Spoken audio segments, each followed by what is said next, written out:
To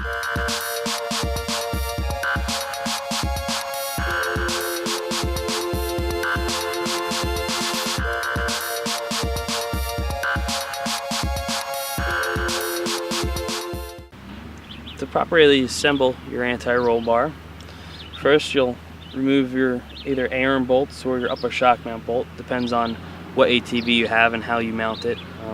You can see the general mounting picture and instructions when you get your kit. We'll send that to you in the mail. First you want to mount the main support mounts.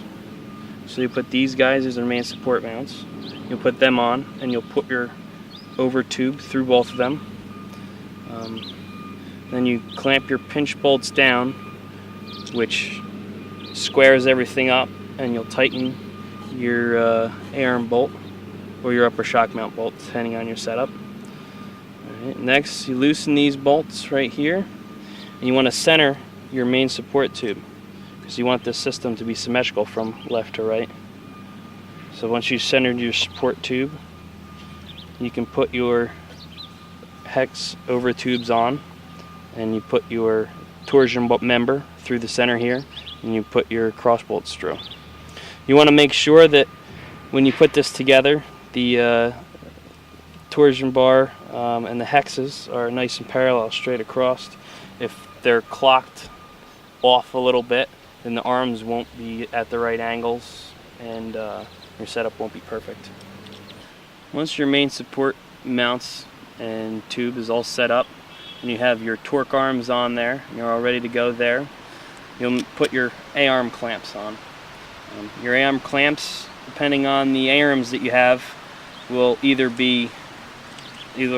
might have reducers on the inside here, and that's so that if you have a smaller diameter A-arm, you can clamp down on it perfectly.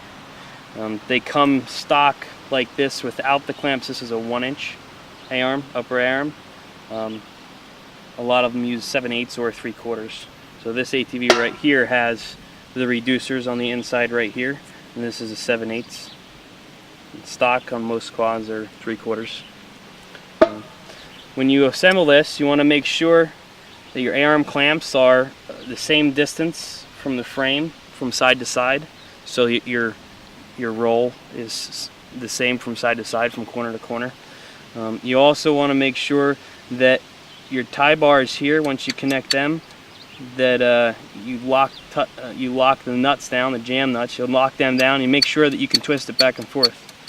If you can't, you could get a binding situation. You don't want that. Also, when you put the clamps on, you want to rotate them so they line up pretty well, and so that there is a lot of play back and forth here, so that when it's completely compressed or it's completely extended, it doesn't go to a binding situation. So that's the basic installation instructions.